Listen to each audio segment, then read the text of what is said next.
Welcome to this special edition of Money 911, where we just don't talk about dollars and cents, but deep dive into the heart of what truly matters in our rapidly evolving world.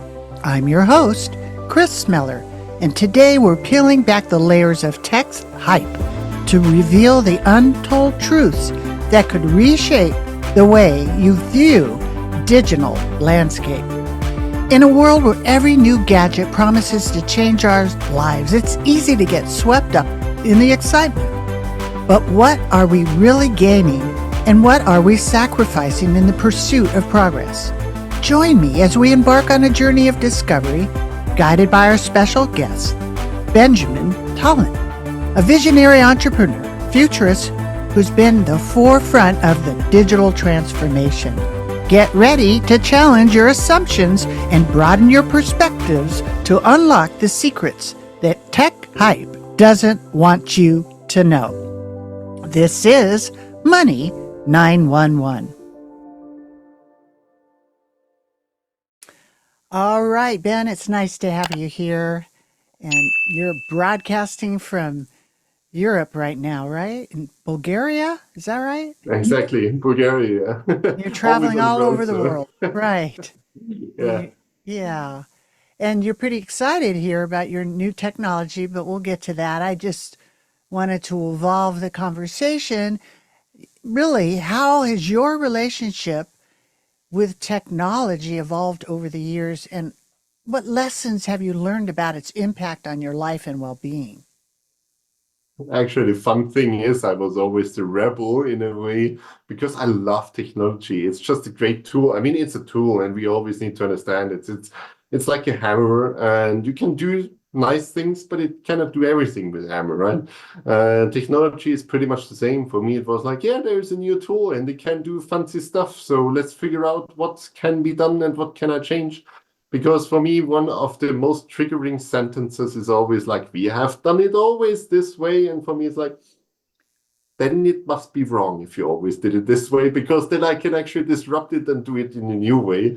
So that's why I have a very good relationship with technology. I hate it at the same time because it's also annoying because we just had it before we started recording, right? So I needed to reinstall soon Right. because there was some bug in the computer and you don't know why it's not working. And then you just do the same and it's just working. And it's just like, okay, yeah, well, nice that it's creating problems, but I wouldn't have it without it.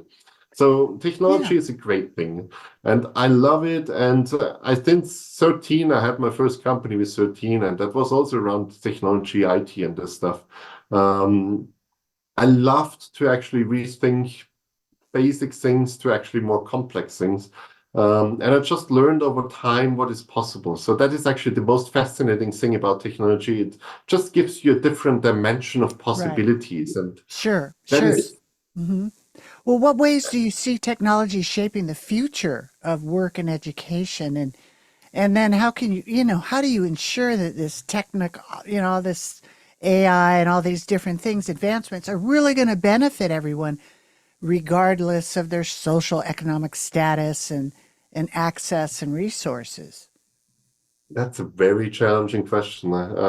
So maybe I also give a little background because I'm advising 16 different governments and ministries around the world on such topics. So that's part of my futurist soul, let's say it, because I have many hats in my life. So I try to actually give people an understanding of what could technology do. And yes, it can, in a certain way, help everybody to have a better life. So that has, to a certain degree, to do with the productivity gains. So we have a lot of productivity gains. For example, 70% of agriculture was back then actually the backing of jobs and the GDP creation. So the value was actually coming from agriculture. Right now, it's less than 1% because we get very efficient with technology to actually do food production. And the same is happening right now with the second sector. So all this manufacturing is being automated. We have robotics, we have all these big plants, etc., producing at an extra scale. So with a little more capital, you can actually gain a lot more output, right?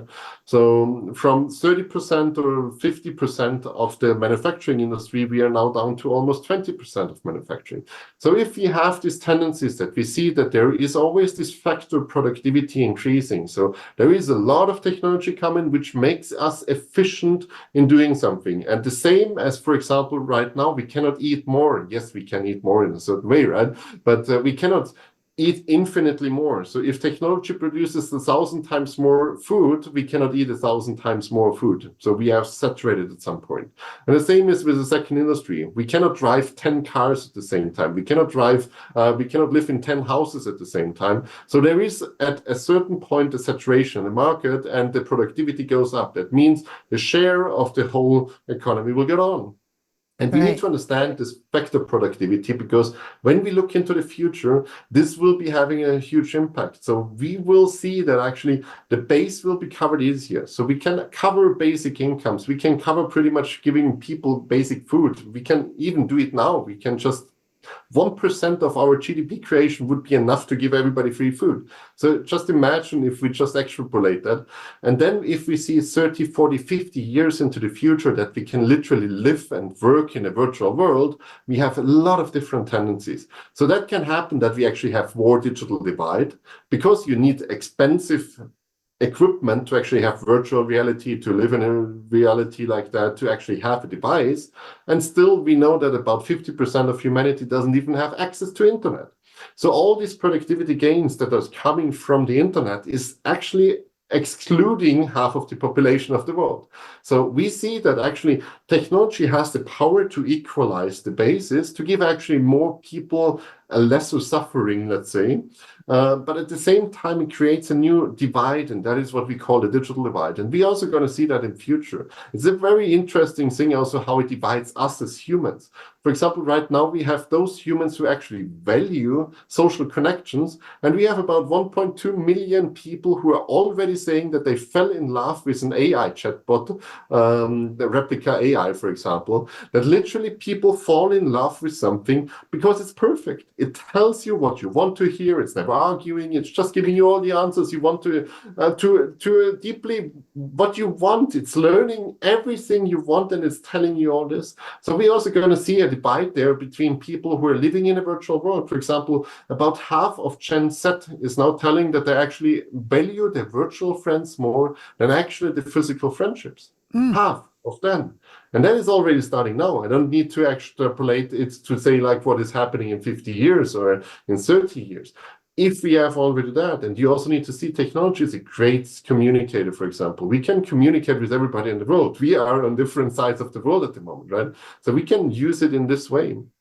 But at the same time, we also use it in other ways who are actually disconnecting us, because we don't form any social connections anymore. So in a way, it's creating a more equalized world. It's giving us more opportunity to give everybody access to something. But at the same time, by giving us this productivity gain, it's actually taking away something else, because there's always a trade-off in life, right? And I guess that's the most fascinating thing about technology, because it allows us even to think exponentially, because that is a human brain cannot comprehend what is exponential actually, because for us a human brain is designed to be linear. That means like, okay, today I have 1, tomorrow I have 2, then 3, then 4, then 5. So that is actually how we think. But that we actually have a productivity gain, that I can say like tomorrow I'm double, and the day after it's 4 times, and the day after it's 8 times, and the day after it's 16 times. That is just blowing our mind, because then we are at some quadrillions after 1-2 years, when we just have like 600 days after. So that is something that is technology in its pure form, and that makes it so interesting, because just imagine how many people you can reach with one simple service, which normally it would be impossible to service 1 million people, but right now with technology you can just say like, okay, give me Well, 1 million people. have you ever felt like your privacy and personal data was getting compromised by technology? And right, it seems like there's nothing protected. And so, how do you protect your digital identity and maintain a sense of security? I don't think anything's secure anymore. I think you can find anything anywhere. So, to me, it's all changing into this one world government with one world, money and health and, Yeah. and AI running everything. To me, and it's just me, that doesn't really excite me. So I'm trying to, get the best parts out of it. But when was the last time you disconnected from, people disconnected from technology and walked outside and look at the stars, right? Or felt the grass under their feet? I think there's something being lost, don't you? Yeah, it is definitely being lost. I mean, at the moment, some statistics show that depending on country, etc., but on average, you can say we are spending 4 hours a day with the phone, and pretty much half of our free time we are spending on a 2D screen and pretty much giving them our attention because that's Hmm. actually the business model around it. It's the attention business model. So you're selling your attention to the next best advertiser. So yeah, your data is pretty much one thing people need to understand. If you create digital data, it's always somewhere. You cannot really protect it because it's digital, and digital makes it infinitely movable and infinitely copyable. You Right. can do data protection in a way, but you always need to assume everything you produce will be seen at some point. And you also need to understand that most of the times nobody cares. I mean, also, maybe I'm a person of interest for some people because I'm on some lists and on some international boards and whatever. So maybe I'm a person of interest, but most of the time nobody would even care about me. And that is the rest for the people also. So I always encourage people just produce the content online you want to be seen also in 50 years with.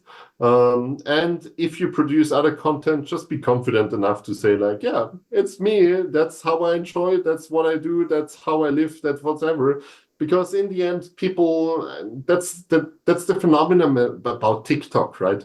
TikTok is actually a huge me platform. It's suddenly authenticity, and people want to see the real person is becoming important because we had this world of Facebook where you just display this is are my favorite food and everything you have there. Then you have Instagram about my perfect self, and then somebody comes and actually says like it's okay to be you and it's okay to have faults and it's okay to have whatever. So it's actually I think the data privacy is a part of the problem, but I guess the bigger problem is that people are disconnecting from themselves to actually fit into platforms.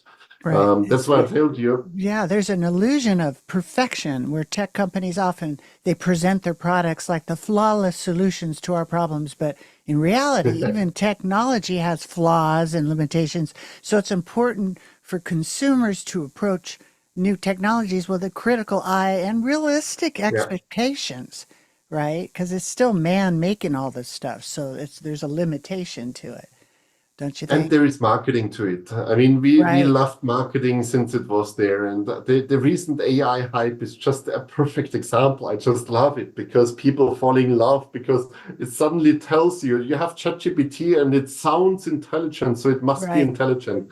And based on that, I can make so many marketing promises, right? So all your fears will be gone and your business will be better and everything will be just automated. But if you look behind the curtain, it's actually very, very limited technology with very limited factors. It cannot really scale better because the technology itself is actually hitting a wall. So we see a lot of hype around it because people want to ride the wave. You know, it sounds intelligent, so I can pretend right, it's intelligent. So it's perfect for marketing. So let's right. make everything intelligent, even though it's freaking stupid and doesn't understand what it's doing, but it's giving you an intelligent sentence. Right, right. Well, you must have something going on if you're on, the EU's working with you and you're, consulting.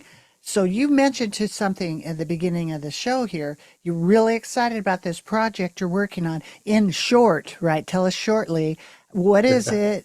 And you've been working on it for 6 years. What's it called? What is it? And why are you so excited about it?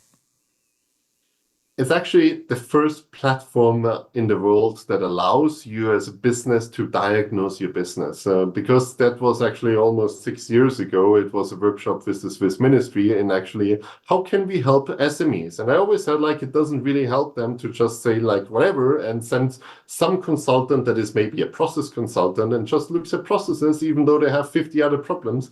So you never get the full picture as a SME. You never know what is actually wrong and where you should invest your limited time and resources. And back then, naive little Ben said, like, it's easy. Let's make a digital platform and just diagnose a company. Yeah, well, it was not that easy. So it took 6 years, hundreds of different experts, and we needed 20 different organizations. And in the end, yeah, we made the first intelligent business management platform in the end that allows you to analyze everything in a company from the company as a whole, including every department, just actually to give you a list of these are the most pressing issues because you have problems with your processes, and in the processes, it's actually the process definition and the process governance. So look into that. There you have the highest chances to do something with your money and your limited time. So here are your top 5 projects. Look at them first. And it should be actually like a neutral diagnostics. Then you can say like, yeah, I'm going to look into it. And maybe I don't want to do the processes, but the next thing looks good. So that's pretty much why I'm excited, because I can literally give every business around the world suddenly a neutral diagnostics. It will be even for free in the base. So I guess that's also one of the revolutionary parts, because everything you have at the moment would be around 500,000 to 1.2 million. That's pretty much the benchmark where it starts right now. So only big corporations are doing something like that. And we're going to give it out for free to everybody in the base. So that's actually also why all my businesses, we're working on this freemium thing. So giving everybody access. And if you want more, then if you want to have custom peers and custom countries and you choose everything, then you should also contribute. That's actually how we work. So that's why I'm excited. I'm sleepless and working 16 hours a day and traveling around all the world to actually just animate everybody to take part of it. So yeah. Okay. Looking That's ahead, why I what? look like that. I can't look better than that at the moment. All right, I can see that.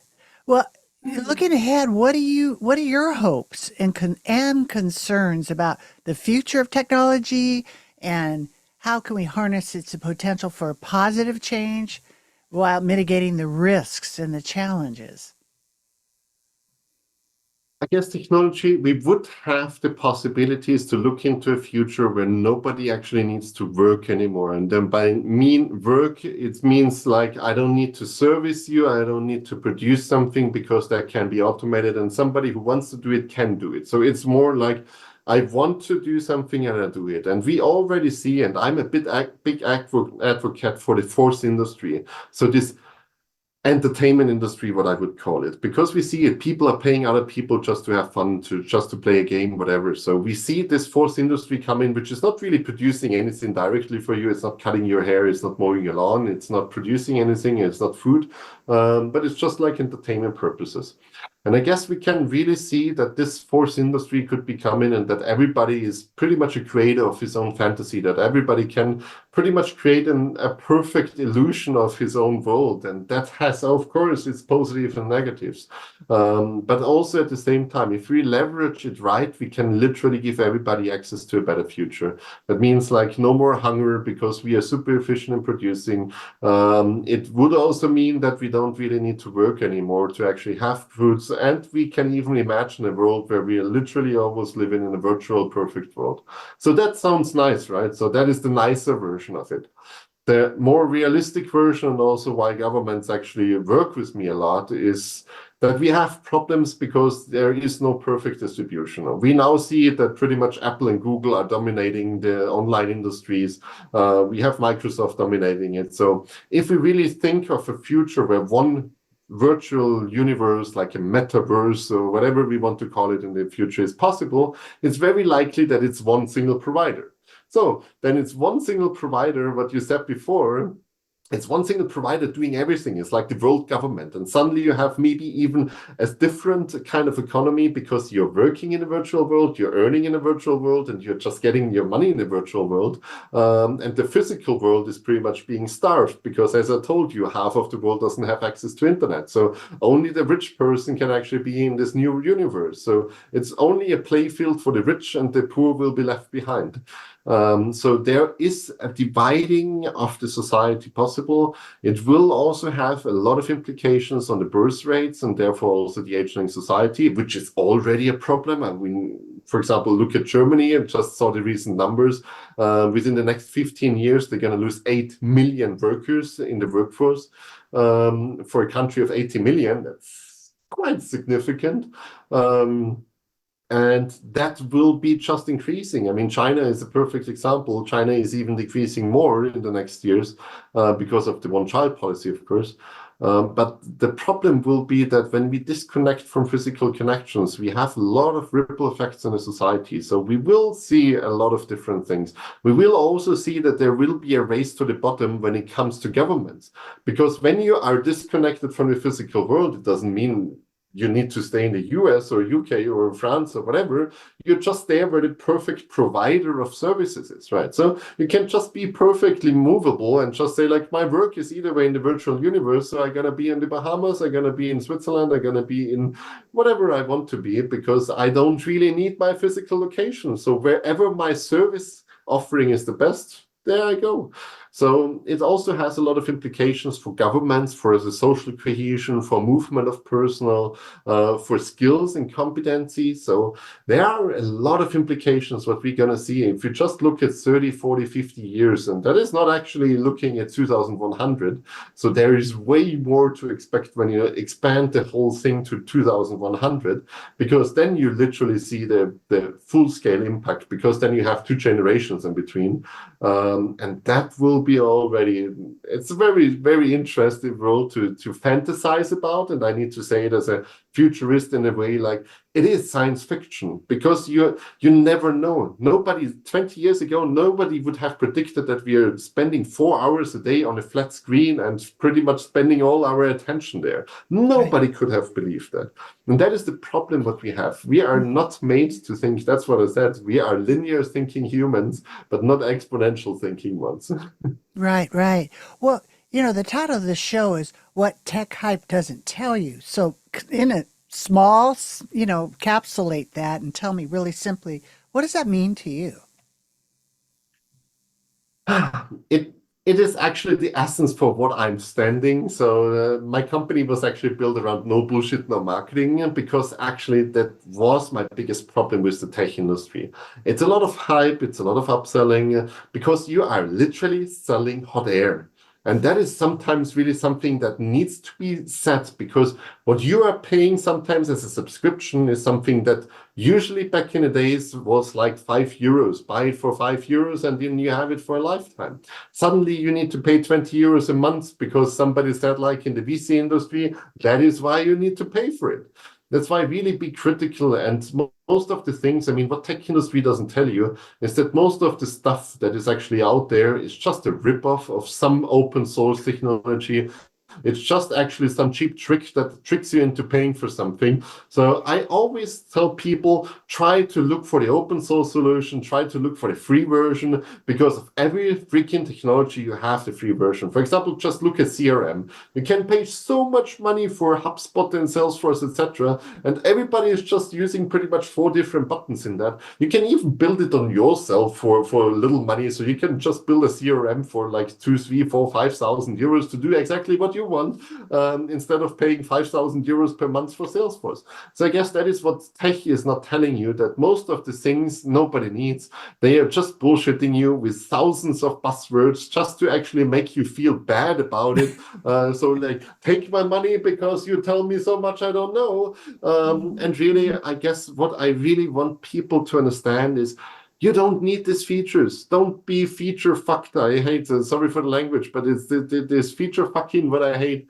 It's just like you need 1,000 different features. And if we're honest, we need, for example, right now to have a record button and to meet, right?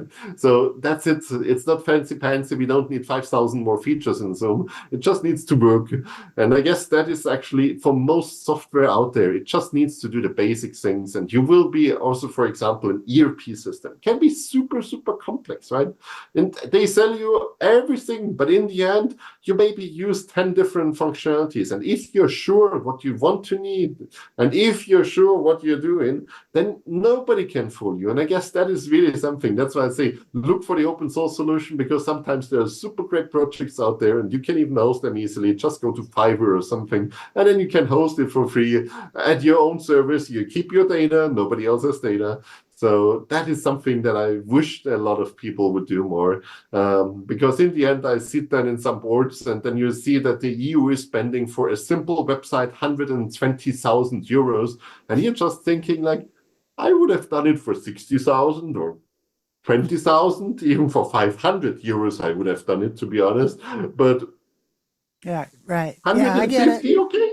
Yeah, no, I get it. I get it. It's and what you don't know, you don't know. So people are, trying to get the best thing. But Ben, you're just like a waterfall of knowledge here, and excited. I'm sorry. That's nothing to be sorry about. You've got a lot of information a lot of people don't know, and I'm trying to encapsulate it so it's simple. And hopefully we've done that. Just wanted to, connect with you and talk about all these things. It's just a real, just to cap everything off. There's a lot of concern about AI, right? And there's a lot of positive, and there's a lot of negative, and a lot of people are in the next few years, the general AI thinks everything's going to take over. And in a short response, can you tell me what your opinion is of what you see happening in the future? Because a lot of these tech guys say there's a problem, and other people that want money are saying there's not. So what do you think about all that? For the tech guys, they need to tell you that there is a problem because that's PR for them. So if they wouldn't tell it, they wouldn't do their job right. So they want to have the hype, they want to have the concern, because that is actually driving public opinion, and that is actually driving more attention to them. So they have the appearance of having power. If you talk with people into deep tech, then you know that pretty much all of this stuff is just pure basic tricks of doing something. So there is nothing that is really groundbreaking. We don't really have any technology that is remotely capable of doing artificial general intelligence. There just recently a lot of studies came out that tell you that ChatGPT, for example, the most advanced model at the moment, right? It doesn't even understand basic logic. So not even remotely. Your house cat is more intelligent than ChatGPT. So that is what nobody wants to tell you in the end. Nobody But in knows the end, that. it's just Right. true. Okay. So Interesting. that is why there is a big hype. They want you to believe it, and it's all about believing, right? As long as people believe it, they're going to buy it. Okay. Very cool. All right. Very interesting. Because everything is all some sort of a marketing ploy. But, Yeah. well, yeah. So you were If you CEO. look behind the curtain, it's sometimes really funny what it is. So Mhm. just don't trust too much when somebody is speaking in hypes. I mean, what people need to understand about technology is, in the short time, everybody is hyping it. Just look at NFTs and blockchain and whatever. Everybody is hyping it at a short time. But you need to understand one thing in technology. We have digitalization for businesses, for example, since the 1960s, and still most of the businesses are struggling. Even 40% of businesses don't even have a website. They don't even have a personal email account and whatever. So 40% of them, and it took like 60 years to come to this point. And the same is happening with all the other tech. So there is no technology ever coming out and like changing all the world, because we all don't adapt to it. So just because my phone makes better pictures doesn't mean that everything will be changing. It's still a freaking picture I take, right? It's a little better picture, but it's a freaking picture. Right. And that is the same. No tech hype ever will be as big as they say. So this is all just a marketing ploy, as you say, because they need to make the hype, because then you create FOMO. And FOMO is creating a lot of money, because FOMO is the fear of missing, that I can miss something, is Right. bigger than actually the actual outcome. And that is why we have all the bubbles. Right. Right. Lots of bubbles. Right. All right, Ben. You're moving right along, and as the CEO of More Than Digital, and really leveraging technology, and you're using it for systematic change with a mission to be the change, and hopefully it's for peace on earth and helping people that don't have be able to, bless everybody. That's the idea anyway. So Yeah. it right. So That's the idea, to give pretty much. That's why I'm firm believer. That's why everything we do in the basis is for free, because I'm a firm believer. Everybody should have access to knowledge and to the right tools to actually participate, and we can do it. It's technological possible, so it's for free for people because it's easy for me to do. And that's actually what the power of technology is. You can rethink things that were not possible. Giving everybody free consulting is not possible because you have limited time. But my knowledge can be almost infinitely copied because of technology, right? So tell everybody how they can get in touch with you. And what would be the best way to just contact you and find out more about what you're talking about? I guess the best way is always LinkedIn because I'm most active there. Okay. So probably LinkedIn, maybe we have it in the show notes or so. Mhm. And otherwise, of course, I mean, use our free stuff and just go to morethandigital.info or insights.mtd.info, where you actually have this diagnostics platform. Just use it, spread the word if you want, because as I said, there is no lock-in, there is nothing, there is no pay screen. Use it in the best way possible. That's why I always say use technology when you're wise. You use it the right way and look for the right information, because honestly, everywhere in the internet is information. Just All also right. use, for example, YouTube. It's a great thing to be using, right? Dedicate 20 minutes of your day for looking into some tutorial, and you're gonna be amazed what you can do after 2 years. All right. Sounds good. Ben, it's been an honor to have you here, and I wish you the best on your projects. Thank you, Chris. Thank you so much for the invitation also. All right. We'll see you soon. And that's a wrap for today's eye-opening episode of Money 911. I hope you enjoyed our deep dive into the world of technology and the hidden truths that lie beneath the surface. Remember, in a world of constant innovation and change, it's important to stay informed, stay curious, and stay true to yourself. Keep questioning the narratives, challenging the status quo, and seeking out the real stories behind the hype. A big thank you to our incredible guest, Benjamin Talin, for sharing his invaluable insights and wisdom with us today. And of course, thank you to our amazing listeners for tuning in and being a part of this journey. Until next time, stay empowered, stay inspired, and remember, the most valuable currency in life isn't money, it's knowledge. It's really love. This is your host, Chris Miller, signing off. Take care, and I'll catch you in the next episode of Money 911. There's so much to learn about healthy money. I hope today's discussion brings you one step closer to securing and protecting your future. So you can get started on the right foot, go to meetwithchrismiller.com and schedule your free financial fitness strategy session. Thank you for listening, and please subscribe to Money 911 so you don't miss our next episode, which includes health, wealth, and peace of mind.